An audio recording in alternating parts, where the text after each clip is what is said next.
Good morning and welcome to radio and television networks and online platforms across Australia.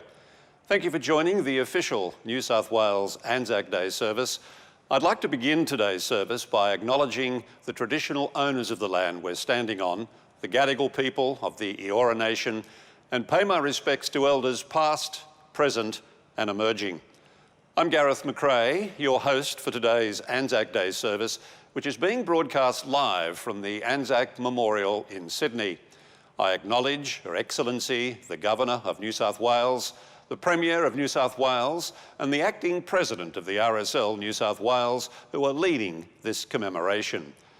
Due to the global outbreak of COVID-19 and the need to ensure the safety of the veteran community and general public, traditional Anzac Day services throughout New South Wales and Australia are not being held today. RSL New South Wales and the New South Wales Government have joined forces to bring you this special service, which acknowledges the sacrifices and efforts made by our veterans and current servicemen and women, whilst keeping everybody safe and adhering to health guidelines. We are practicing social distancing across the Anzac Memorial by separating those in attendance across the Hall of Memory, the Hall of Service and the Hall of Silence, and by using the cenotaph at Martin Place. This commemoration is being broadcast on television and online. We invite you, wherever you may be, to take part in this Anzac Day act of remembrance, as you would at any Anzac Day event you would attend live. On this Anzac Day 2020, we find ourselves facing a long and difficult road ahead, but comfort can be found in the knowledge that our determination will once again prevail to lead us into more prosperous times, just as it has done for many past generations. Not even COVID-19 can steal that from us. We're broadcasting today from the two most significant war memorials in this state. The Anzac Memorial in Hyde Park, Sydney, the state's principal war memorial, opened in 1934 and is dedicated to all Australians who have served in the Defence Force. We will also cross shortly to the cenotaph in Martin Place, which was dedicated in 1927 and is usually home, of course, to the annual Anzac Day dawn service. The order of service for this morning will follow the order of a traditional Anzac Day commemoration, and I encourage you to join us at home in this special act of remembrance so together we can honour our Anzacs on this day. 105 years ago today, the Anzacs landed at Gallipoli. To commence this service of remembrance, we will hear a poem written by a soldier who was there, Leon Gellert, who served as a private in the 10th Battalion Australian Imperial Force. He was wounded at Gallipoli and evacuated to Malta and London, where he wrote this poem, The Last to Leave. It was written to mark the evacuation from the peninsula in 1915. It is now my pleasure to introduce the Honourable Gladys Berejiklian, Premier of New South Wales, to deliver the poem live from the cenotaph in Martin Place. Cenotaph in Martin Place. The Last to Leave by Leon Gellert. The guns were silent, and the silent hills had bowed their grasses to a gentle breeze, gazed upon the vales and the rills and whispered, what of these and what of these? These long forgotten dead with sunken graves, some crossless with unwritten memories. Their only mourners are the moaning waves. Their only minstrels are the singing trees, and thus I mused and sorrowed wistfully. I watched the place where they had scaled the height whereupon they bled so bitterly throughout each day and through each blistered night. I sat there long and listened, all things listened too. I heard the epics of 1,000 trees, 1,000 waves I heard, and then I knew. Waves were very old, the trees were old, the trees were wise. The dead would be remembered evermore, the valiant dead that gazed upon the skies and slept in great battalions by the shore, lest we forget. Thank you, Premier. We now go to the Hall of Memory, where I invite Her Excellency, the Honourable Margaret Beazley, Governor of New South Wales, to deliver her Anzac Day address.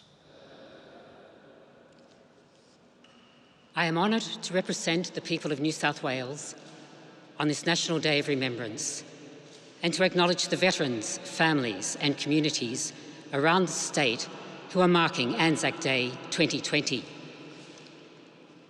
The Anzac Memorial, where this ceremony is being held, stands on Gadigal land.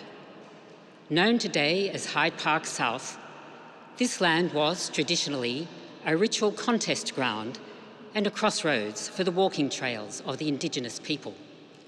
It was also an important ceremonial site, and so it remains today. I pay my respects to the Gadigal of the Eora Nation and to the traditional owners of all Aboriginal nations, extending to the furthest reaches of our state. There is a quietness here in the Hall of Memory this morning. The marble floor is cool. The sculpted warrior, Sacrifice, is cradled, as always, by his mother, sister, wife and child, a joint bearing of the burden of war. The flame burns in homage to all those who have lost their lives in service to our country.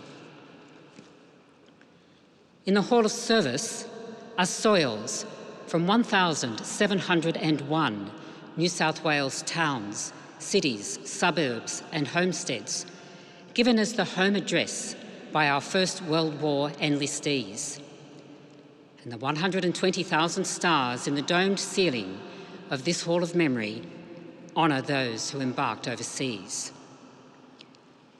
At the entrance threshold to the Hall of Silence, the words, "Let silent contemplation be your offering," are inlaid in brass in the black slate. Only silence can remind us of the sacredness of life, and all these are reminders of what has been endured and tell us why the ravages of war should never be endured. They are a statement as to why service is not about war, but is about peace. These symbols tell the stories of the dedication and determination of all who serve, stories that are immortalised in the Anzac spirit, a spirit of courage, mateship, endurance, humour and ingenuity. In the months after the end of World War I, as soldiers, sailors and nurses were returning home, the world succumbed to another enemy, the Spanish flu, which wreaked its havoc on our already grieving community and constrained our first post-war Anzac commemorations.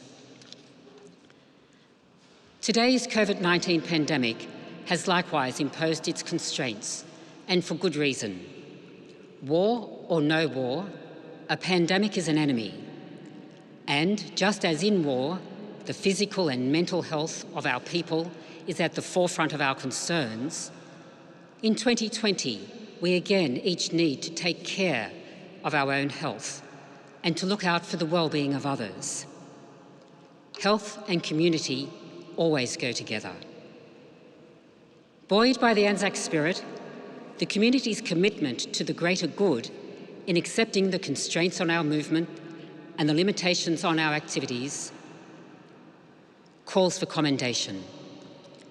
This strong community spirit speaks to our Australian character. Let us always be like that. Let us all continue to be compassionate and generous and grateful to those who are working to keep us healthy and safe, including our Defence Service personnel. Today, I especially thank our veterans, our war widows, our current serving personnel and their families, for whom today is one of the most important in their year. And I pay tribute to our World War II veterans as we mark this year the 75th anniversary of the end of that war. I also acknowledge the many people and organisations who would normally join with us in person to commemorate this day, including our ex-service organisations, Legacy, our Commonwealth and other allies. And let us not forget those against whom we fought. The decision to restrict the way in which this Anzac Day is to be commemorated was not taken lightly. It is the day when the community honours our veterans, the day when mateships are renewed, the day when courage is remembered, the day when we reflect on what was endured. In the quietness of this place, and in the quietness of the places where you are, let us make this a special, reflective Anzac Day. And let us look forward to the warm handshakes, the proud countenances, and the camaraderie, which we will enjoy again. Today, we remain united in the Anzac spirit.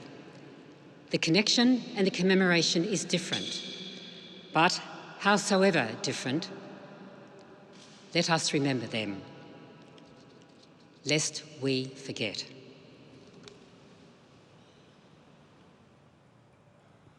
Thank you, Your Excellency. Now I invite everyone at home to stand for the act of remembrance. Flowers have traditionally been laid on graves or memorials to commemorate the dead. Laying a wreath of flowers is a way to show respect and an integral part of many commemorative ceremonies. Today, a single floral tribute will be placed at the flame of remembrance by Her Excellency, the Governor of New South Wales, on behalf of all the people of New South Wales.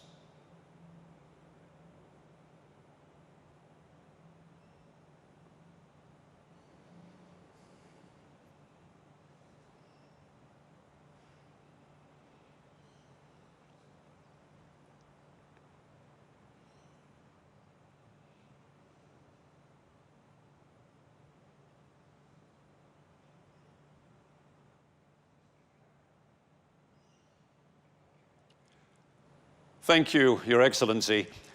Please remain standing as we will now hear the Ode to the Fallen.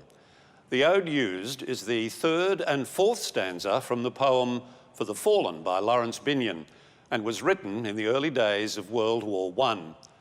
At the end of the ode, we invite you to repeat the words, "We will remember them," and "lest we forget." After the ode, the last post will be sounded, followed by 1 minute of reflective silence. At the conclusion of the minute's silence, the reveille will be sounded. The last post is sounded at military funerals and commemorative services to indicate that, having completed a life's work, a soldier is now at rest. The silence is broken by the reveille, which comes from the French word meaning to wake up. It is sounded at commemorative services to signal the rising of spirits for another day. The last post and reveille will be played by bugler able seaman Rachel Burns of the Royal Australian Navy Band, Sydney, who will play from the western vestibule of the Hall of Silence. The Ode to the Fallen will now be offered by Acting President of the RSL New South Wales branch, Mr. Ray James. They went with songs to the battle. They were young, straight of limb, true of eye, steady and aglow. They were staunch to the end against odds uncounted. They fell with their faces to the foe. They shall grow not old, as we that are left grow old. Age shall not weary them, nor the years condemn. At the going down of the sun and in the morning, we will remember them. We will remember them. Lest we forget. Lest we forget.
We come to the final part of today's service, the singing of the national anthems.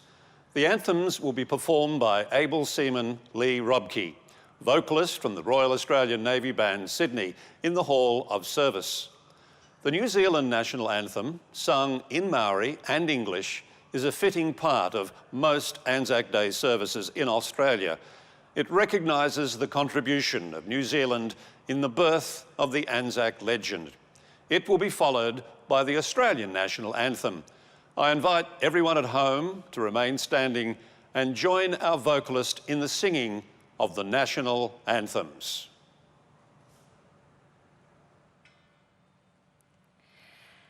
E hoa atua o ngā iwi matora a ta whakarongo nā me aroha noa ki ahua ko te pai ki a tuto a ta whai mana a ki ti ai ma ai o te aroa God of nations at thy feet, in the bonds of love we meet. Hear our voices we entreat. God defend our free land. God Pacific's triple star, from the shafts of strife and war, make her praises heard afar. God defend New Zealand.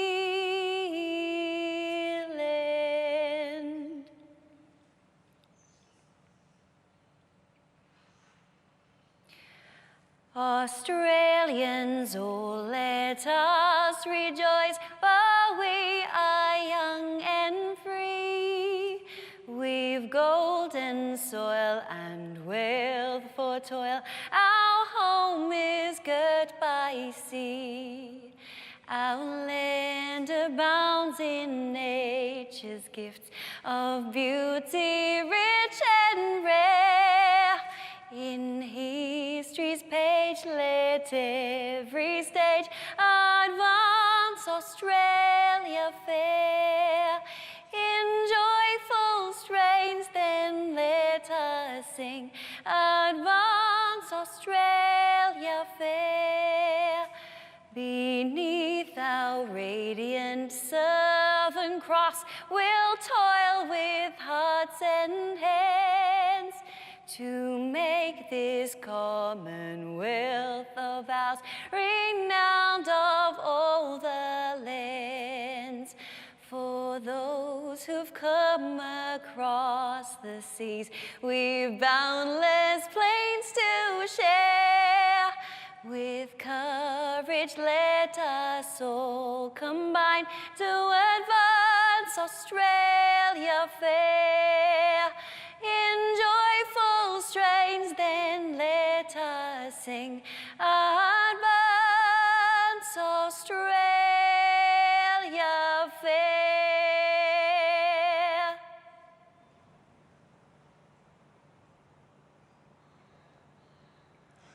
That concludes our special New South Wales Anzac Day service for 2020. I would like to thank the network of television and radio stations and online platforms for helping us to commemorate together, even while apart, so we can continue to remember those who served and sacrificed.